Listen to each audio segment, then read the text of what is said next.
And now, Mystery Theater.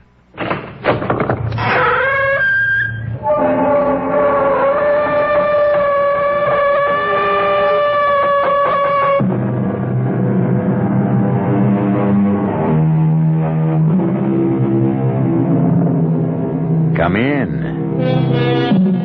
Welcome. I'm E.G. Marshall, pilot of this shadowy craft which wends its mysterious way through the uncharted depths of your very own imagination. They were giants, those founding fathers of ours. Not only were they superb statesmen and soldiers, they were men of many spectacular achievements. In these modern times, when so many of us are confined to our own particular calling, it's hard to conceive of men who could turn a talented hand to anything that needed doing. Consider Benjamin Franklin now. He was a writer, a publisher, a philosopher, a diplomat, an inventor, a scientist, and, according to the French, who should know something about it, he was a formidable lover. So, you shouldn't be too surprised to discover that Ben Franklin was also a detective. Benjamin Franklin. Benjamin Franklin. Who are you?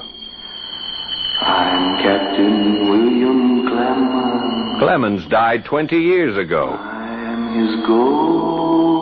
You can't be his ghost. Why do you say that? Because everything that was Will Clemens, his body, his soul, are burning in the eternal fires of hell. I am the ghost of William Clemens. Why have you come here? To kill Ben Franklin. Why? You know why. You damned impertinent, interfering publisher of scandal and lies. I only print the truth. From now on, you can print it in hell.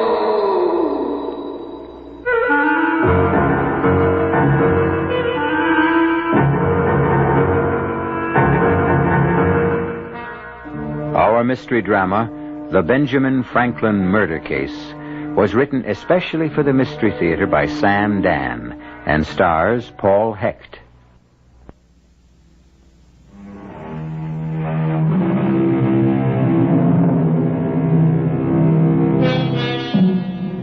The year is 1750, and things are relatively quiet in the American colonies. So far, no one is seriously advocating rebellion. And even so, Sarah Clemens would pay no heed to talk of rebellion. Sarah Clemens is a young lady who has troubles enough of her own. We are in the city of Philadelphia. We say city because we know Philadelphia as a city. But back in 1750, the only settled place in all of North America that could legitimately claim to be a city would be Mexico City. Well, getting back to Sarah Clemens and her problems, the most pressing one is concerned with, don't laugh, ghosts. Young woman. Please, sir. I say, young woman, I cannot call you a young lady. You will come to a bad end. But, sir. But me no sirs. Oh, you are a cool one, a sly one. But those innocent-looking eyes don't take in aimless Edward Chiver. No, they don't. Sir, what are you talking about? Oh, you stand there bold as brass, cool as ice, and you say, what am I talking about? Young woman, you belong in the theater. You do. You not only have the talent, but you've got the morals of an actress. Sir, I will not permit you to insult me in my own parlor. You almost sold me this house. Almost? I thought we had an agreement. I'm breaking that agreement. But why? No, stop it. Stop blinking them innocent eyes and asking why. But I am asking. Why? Because the Clemens house is a haunted house. Sir, did I hear you correctly? The Clemens house is a haunted house. That's what everyone in town is saying. Oh, tavern loafers. Aha. So you do admit people are talking about People, drunkards, idlers, vagrants. Anytime a house stands empty, the ridiculous rumors. What, the Clemens house is the finest dwelling in the province of Pennsylvania. Then why don't you live there?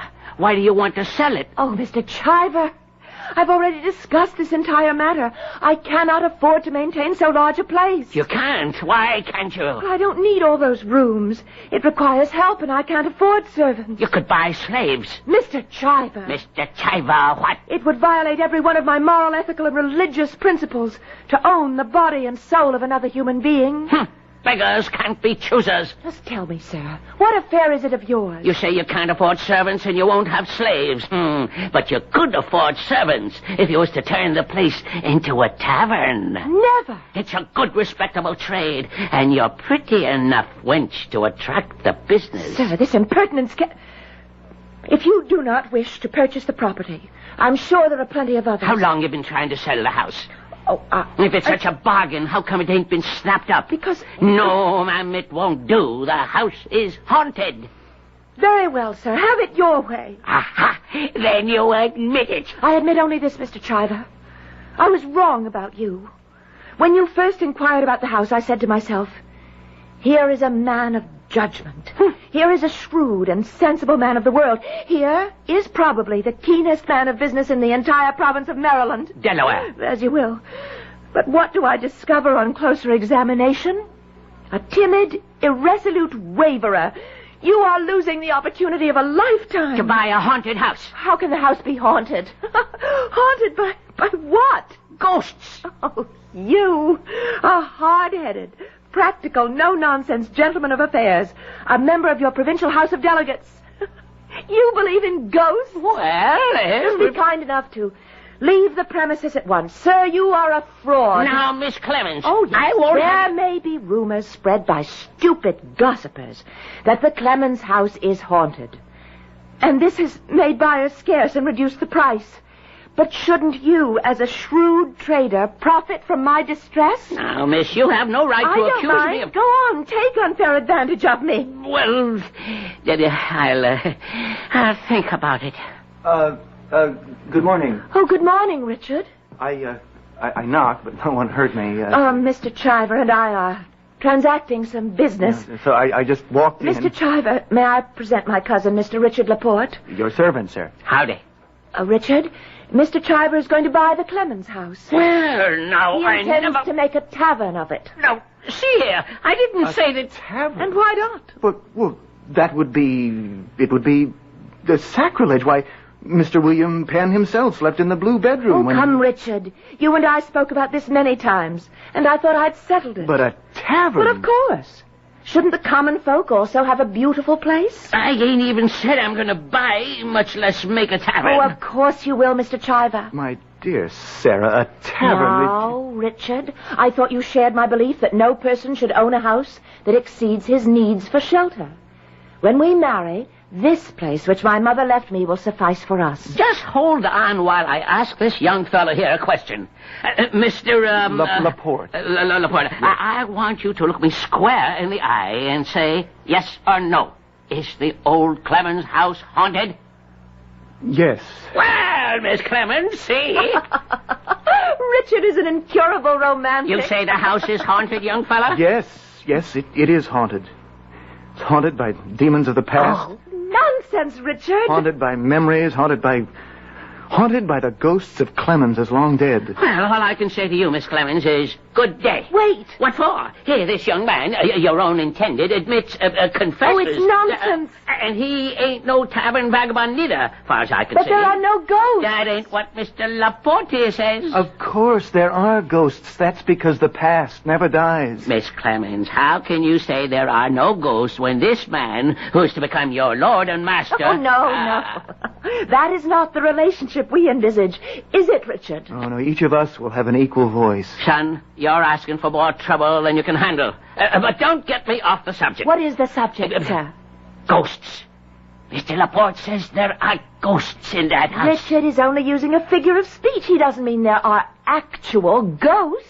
But I do. And I say good day to you both. Mr. Chiver. He's right, my dear. Oh, Richard. You sounded so medieval. The ghosts of the Clemenses, you believe in them, too. And that's why you want to sell the house. You're ashamed of them. What are you trying to say? You are ashamed of the fact that the first William Clemens was a pirate and slaver. That's just malicious rumor. No, my dear, it's an unfortunate fact. The family fortune was founded on blood. You were a child growing up in that house. You knew it. You were ashamed. Richard, I shall become extremely angry. I was a child, too. The poor relation invited to play. And my eyes were open. I saw everything. Please, Richard. We both talked about it constantly. Death. Murder. How frightened we were of the old man. The ghost of the old man. The murderer. The pirate. Richard, those were childhood fancies. Nothing more. Nothing more. Ghosts cannot exist.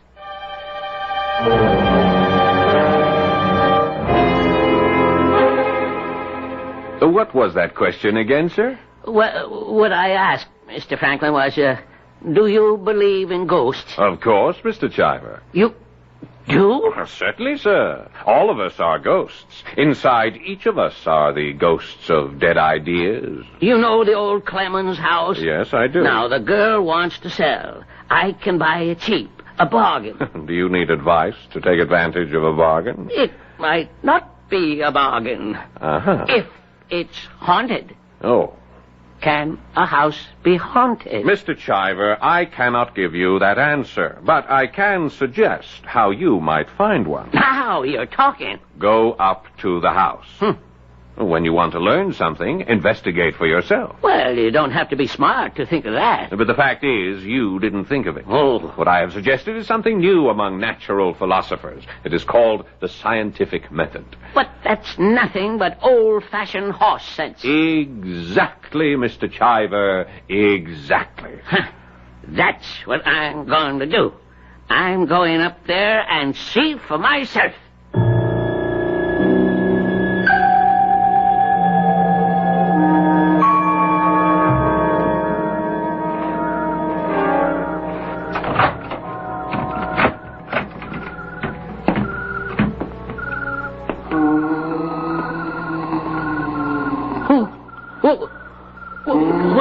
What's that? What could it be? The wind. The wind down the chimney. Kill them. Huh? Hey! There's somebody in here. Who's here? Show yourself. Whoever you are, show yourself. Dead man tell no tales. I'm not afraid of you. Who are you? Show yourself. That voice. It's coming from the chimney. No, it's coming from the wall.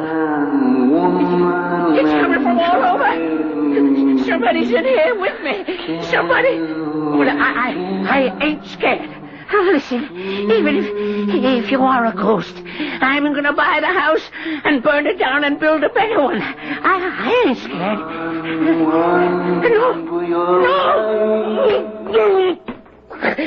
Who's here? Who are you? Oh, it's a sailor. Get away from me. Get away. Don't. Who are you? What do you want? Don't. You're choking me. Please. Stop.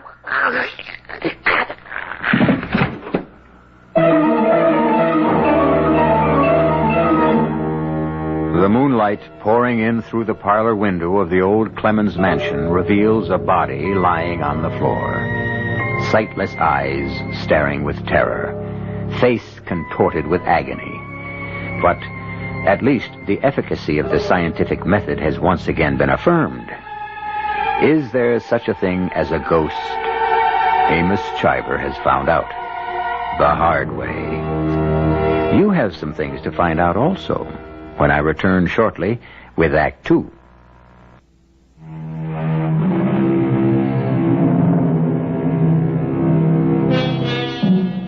In the years to come, Mr. Benjamin Franklin of Philadelphia will find plenty of things to make him angry. The arrogance of the British, the short-sightedness of his fellow Americans, the stubbornness of the French, and the haughtiness of the Spanish. But right now, he is as furious as he will ever be. A man named Chiver solicited his advice, followed it, and was killed, or at least is dead, because he did so. So right now, on this late summer morning in the autumn of 1750, we find our Mr. Franklin in a rare mood indeed. I only want you to tell me, Doctor, was he murdered? Yes, well, that doesn't answer the question. Well, he has some redness about the throat. Well, was he strangled? He might have been. But I see no finger marks. Well, could the killer have worn gloves? Could the killer have worn gloves? We have yet to ascertain whether or not there was a killer. Therefore, the question cannot be answered in the form that it was couched. If he wasn't strangled, what was the cause of death? He also has a bruise on his head. Was he struck? He may have been. On the other hand, he may have hit his head against some sharp object when he fell to the floor. Dr. Benson, do you ever commit yourself? He may have died of fright. Fright? I have never seen such terror on the face of a corpse. Well, can a man die of fright? Some doctors say yes. Some say no. May I ask your interest in the case, Mr. Franklin? The dead gentleman and I have a mutual friend. Therefore, I am collecting his effects and sending them down to his home in Wilmington. Oh, you may want this along with his other possessions, Mr. Franklin. Oh, what is it? It seems to be a gold button of some kind. Where did you find it? It was clutched in his hand. Actually, he was holding it so tightly I had to pry his fingers apart. Why didn't you tell me this before? Is it significant? A button. You can see it's been torn from a coat. Probably he was struggling with his assailant, and in the fight... Now that is if there was an assailant. Doctor, in every man's life, there comes a time when finally he must commit himself. Well, that may be true. On the other hand... Thank you, Doctor.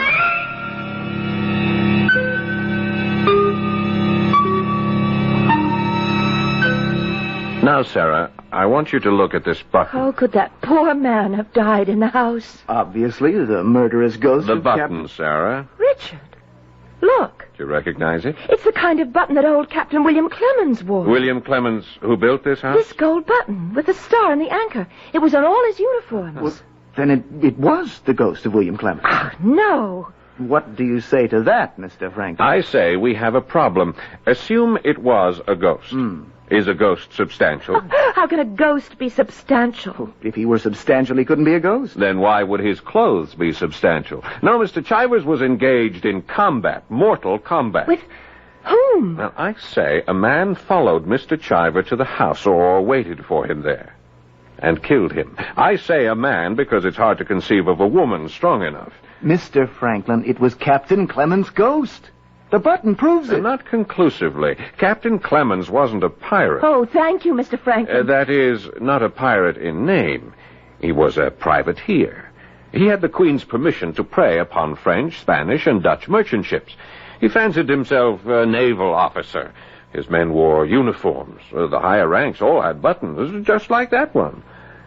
As a matter of fact, I know another man in this town who once wore a navy coat. I remember this button. I was just a youngster, but I do remember this button.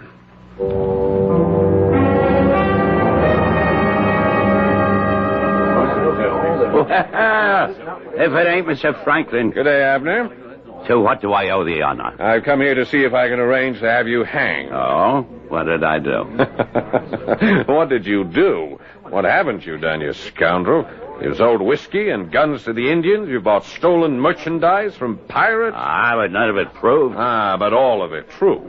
The commandment warns us against the bearing of false witness. Here we have the devil quoting scripture. Why not? The devil can read. Now, how do you hope to hang me? For the murder of Amos Chiver.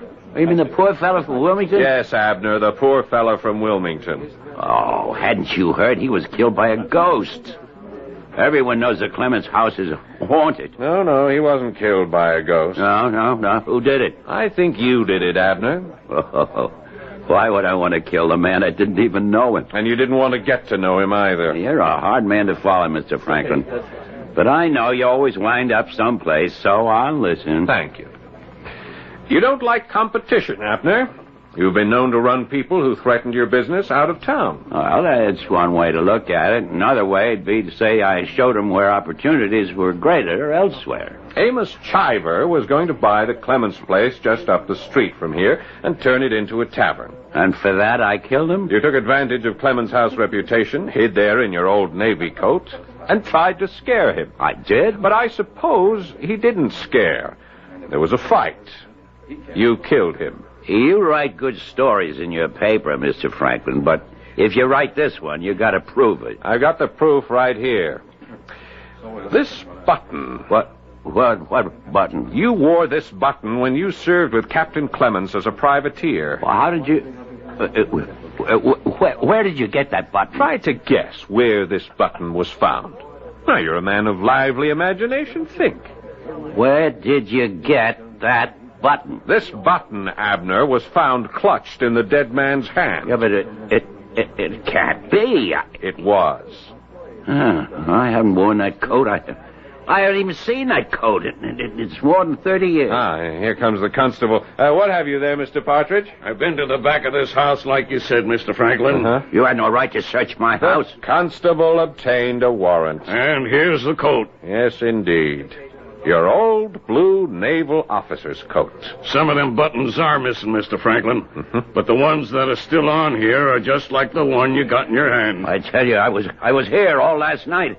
I didn't set foot out of this tavern. Why, Constable, you were here yourself. So I was.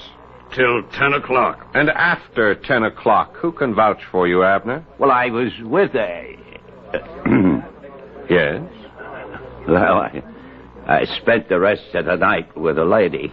Who? Well, being a gentleman, how can I possibly... You're a man of the world, Mr. Franklin. You appreciate my position. Well, it is a gentleman's duty to die before permitting a lady's name to be sullied. Or so I've been led to understand. Well, I'm not going to die for nobody. I was with... Oh, hang it, Mr. Franklin. Yes, indeed, Abner. Hanging seems to be the order of the day. I'm a married man. What's my wife going to say? Chivalry is dead, Abner. All right.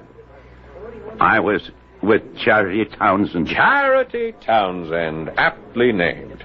I doubt we have a lady in town more generous with her favors. Abner, who's going to take the word of Charity Townsend? Yeah, but it's true. You can ask her. You can't... Oh, my Lord, what's my wife going to say? You'll have to come along with me, Abner. Mr. Franklin, can I have that button to go with this coat as evidence?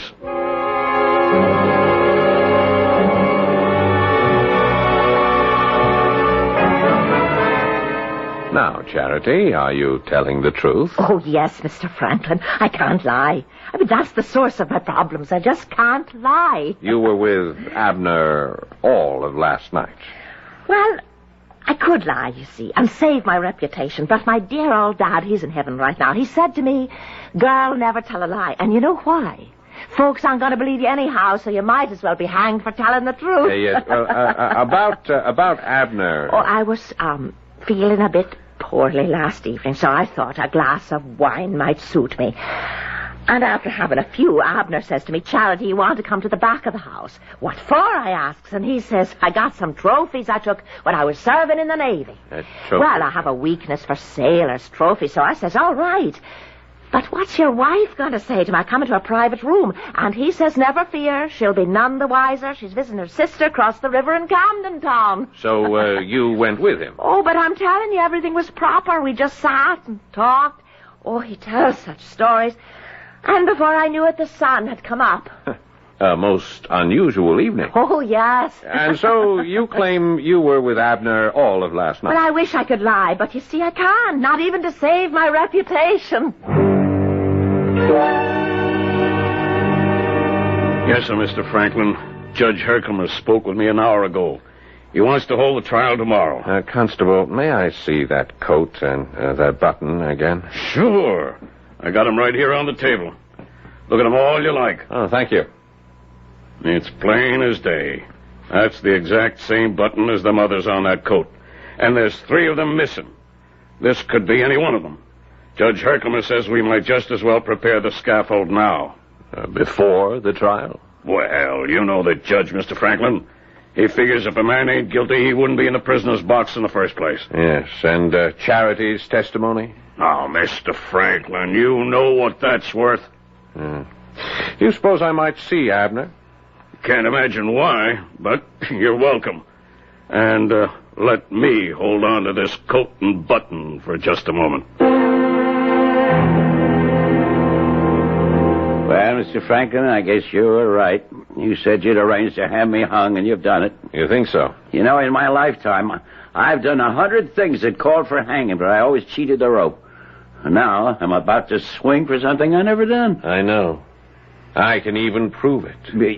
You can. Abner, I have a problem. A most serious moral and religious problem. Now, look here, Mr. Franklin. If you know I'm innocent... Let us say you are innocent in particular, but guilty in general. Yeah, but if you know I didn't kill Chiver, why let me swing for it? I must search my conscience. Examine my soul, as it were. You are an engaging but a thoroughgoing scoundrel. You are responsible in one way or another for the death of hundreds of people. Well, scores would be more truthful. Yes. Even now, some poor farmer on the fringes of the Ohio Territory could be murdered by an Indian using a musket that was purchased from you. Well, that can't be proved. Justice must be served. Yeah, but that ain't justice. Well, if it's just for you to go free when you're guilty, why is it unjust for you to hang when you're innocent? Now, come, Abner, you can't have it both ways. Mr. Franklin, please. Think. The commandments. Thou shalt not lie. Thou shalt not bear false witness. Oh, it's out of my hands, Abner. At this moment, within my soul, a battle is being fought for your life and freedom. Both sides are marshaling potent and convincing arguments. Shall you live? Shall you die? I must wait for the answer to be revealed to me.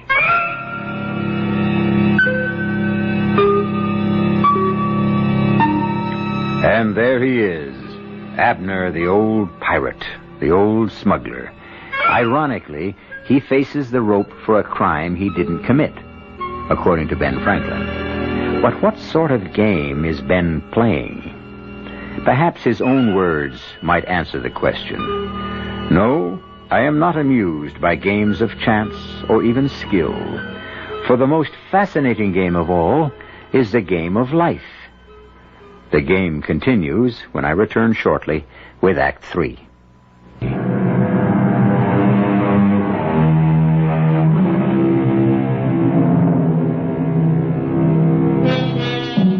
Retribution. Sooner or later, it overtakes us all. If not for the wrongs we have actually done, then perhaps for the wrong another has committed in our name. But one way or another, we pay the bill. Ben Franklin can prove that Abner didn't kill Amos Chiver. But why bother? Abner has killed enough people during his lifetime. It isn't as if the noose were being drawn around the neck of an innocent man. You say you can prove I'm innocent, Ben? How? Well, Charity claims you were with her all evening. Charity? Well, who'd believe a woman like her? Who? Tell me, Abner, if you were sitting on the jury, would you believe Charity? Well, not if she swore on every Bible in Pennsylvania. Interesting. And yet, in this case, you know she's telling the truth. Well, but why do you say she's telling the truth? Why should she lie? What does she gain by it? Well, I could have paid her. Yes, but you didn't. Because I know you didn't kill Chiver. How? How do you know? First, I have a little agreement here for you to sign. Here, read it. I, Abner Merritt, do hereby agree to give to the Reverend Peter Quincy the sum of £350. Well, what for? The Reverend Quincy is the pastor in the village of Olmsted, which was destroyed in an Indian raid last week. The money will be used for rebuilding homes. But you supplied the Indians with weapons and the powder. Oh, but I didn't. Not directly, perhaps, but you did sell the muskets to unscrupulous traders. Read on. The sum of £500 to Mr. Henry Hewitt, director of the Children's Orphanage. Well, I ain't got that much money. Raise it. Oh, but Read on. You'll make a poor man out of me. Poor but happy. Poor in wealth and worldly goods, perhaps, but rich in the love of your fellow man. Ah, no. I'll sign no such paper. All right, then hang. This is blackmail, you know. Perhaps. But how do I know you? How do I know you'll keep your bargain? How do I know you can prove that I'm innocent? Now, that is an interesting speculation. But we waste each other's time. I have in my bag here a pen and a bottle of ink. May I please have your signature? Oh, this is robbery. It's worse than piracy on the high seas. And you should know. All right. Where do I sign it? On the bottom. Splendid. That's it. See, you now have an opportunity to create a new reputation for yourself. Till now, you have been reviled as a scoundrel. In the future, you shall be admired as a saint. Fortunate Abner. Yeah, but the proof. The proof you promised. Ah, yes, the proof. Mr. Partridge? Mr. Partridge? What's up? I'm afraid we will have to release Abner. Release? Why? Ain't he guilty? No, sir. Please, come in here, sir.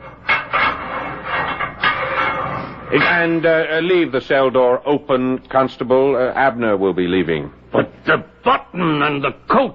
Precisely. They prove his innocence. But any fool can see that button is exactly the same as the buttons that are on that coat. You have to admit that. I do. Then what do you It is exactly the same kind of button, but it was not fastened to that coat. And if it was not fastened to that coat, it could not have been pulled off that coat. But you can see that Now, it's let's the button really look at what's to be seen.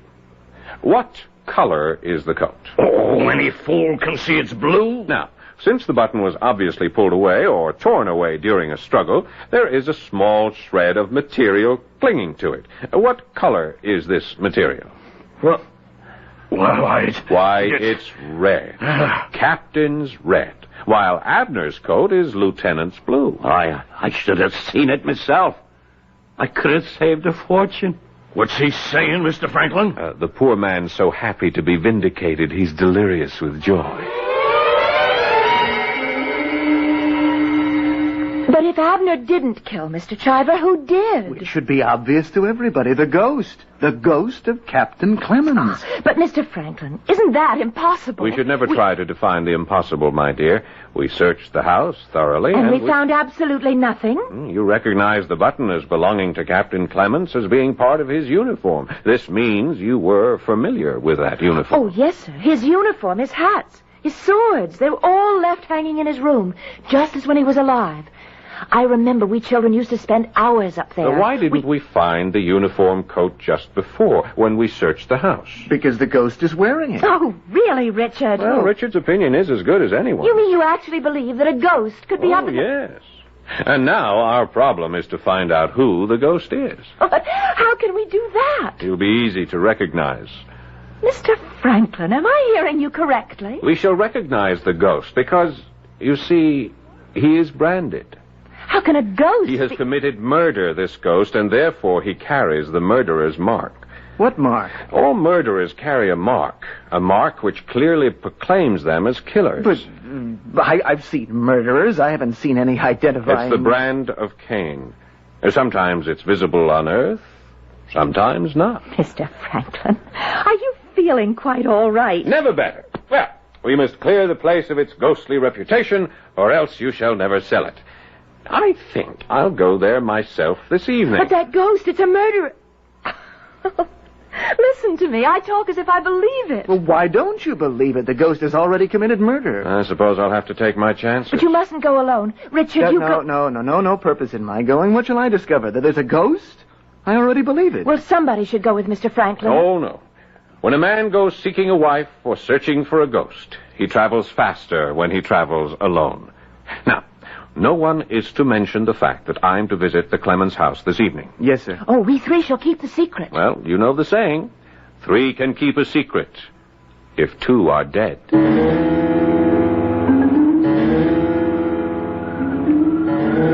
Why can't we walk in the front door, Mr. Franklin? Shh. Keep your voice low, Abner. Now, slide the window up. Up. That's it.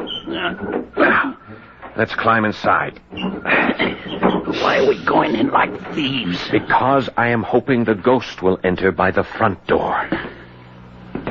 Listen. I don't hear nothing. Well, to the front room. Hurry. Shine that lantern. Nobody here, Mr. Franklin. Uh-oh. Listen. Listen. Where's it coming from? Hey. That don't sound like a human voice. It's Captain Clemens. The old man himself. It's the captain. It's the ghost of the captain. Well, where's it coming from, Abner? It's the captain. Shh. It's coming from the fireplace. Huh?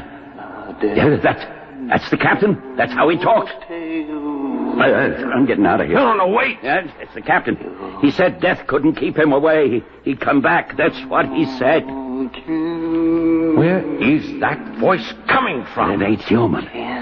It's coming from everywhere. I don't know about you, but I'm going. You're right, Abner. It is time we were leaving. I'll never sell the house now. It's all over town. Abner's been telling everyone how the ghosts are all over the place. Thank you, Mr. Franklin. Sarah, Mr. Franklin was only trying to help. Besides, what could he do? After all, how can a human being fight a ghost? Now, sir, do you believe the ghost of Captain Clemens haunts the house? Richard, why do you object to Sarah's selling the Clemens house? Well, it's just that it's haunted. It isn't because you wanted to own it yourself one day? Well, how could I ever own it? You will at least share in the ownership when you marry Sarah. Well, why would I want to own it? Mr. Franklin, Richard was always unhappy there. I know. That's why he wishes to own it. Richard was the poor, despised cousin who was patronized by the Clemenses. That's true, isn't it? They were very kind to me. The bread of charity is bitter when it is offered by the hand of arrogance. And so you dreamed, didn't you, of one day walking through that house, not as a petitioner, but as a master. Yes. Yes, it's human to feel that way. Yes, Richard. Why are you wearing a glove? I have an infection from a poisonous plant. So, you have discouraged Sarah from selling. But he never said to me, don't sell. He didn't have to.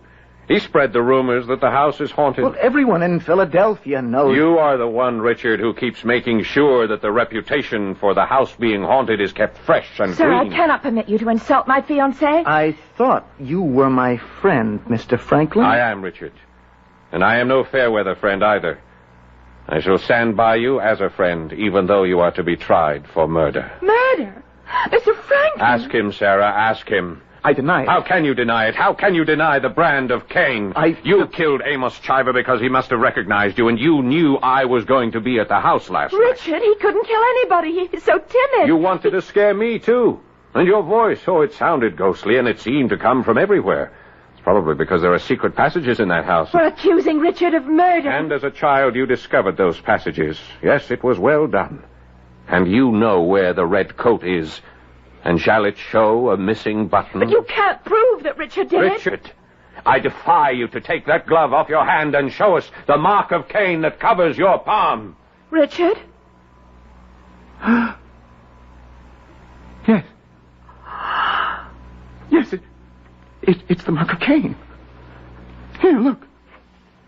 Look, I'm branded. That great black mark.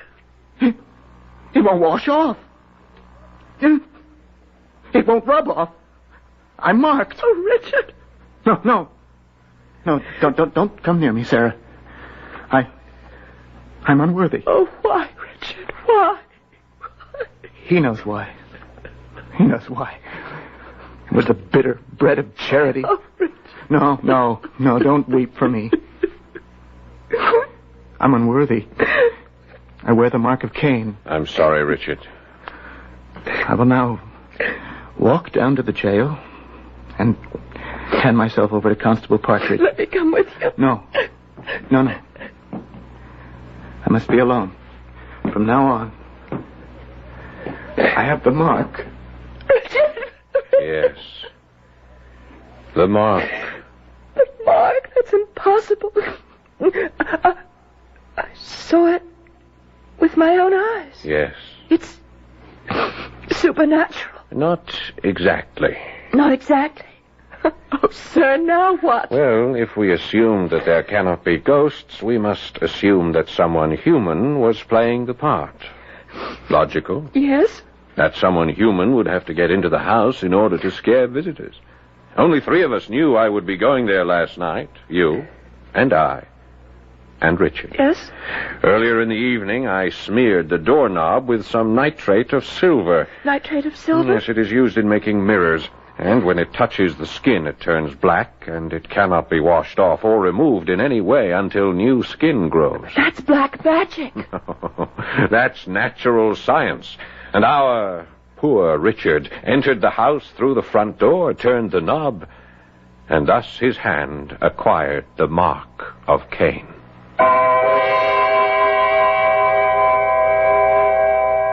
The mark of Cain. It exists on every murderer. The problem is to make it visible. For that, however, you need men of perception. Men like Benjamin Franklin. Well, poor Richard didn't hang. He went quite mad and spent the rest of his life in an asylum. Sarah went on to marry a very timid man and kept him under her thumb. And Franklin, as you well know, went on to become a founding father of this great country. And I shall be back in just a few moments.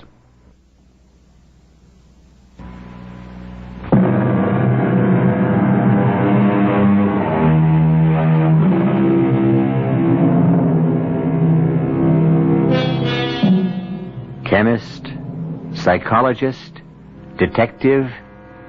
Before these professions were even born, Benjamin Franklin exhibited a judgment and a depth of vision that is hardly equaled today.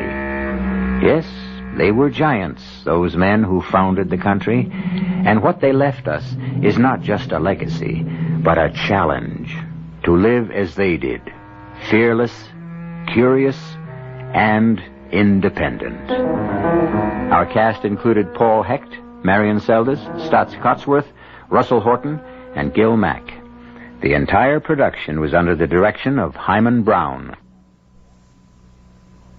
This is E.G. Marshall inviting you to return to our Mystery Theater for another adventure in the macabre. Until next time, pleasant dreams.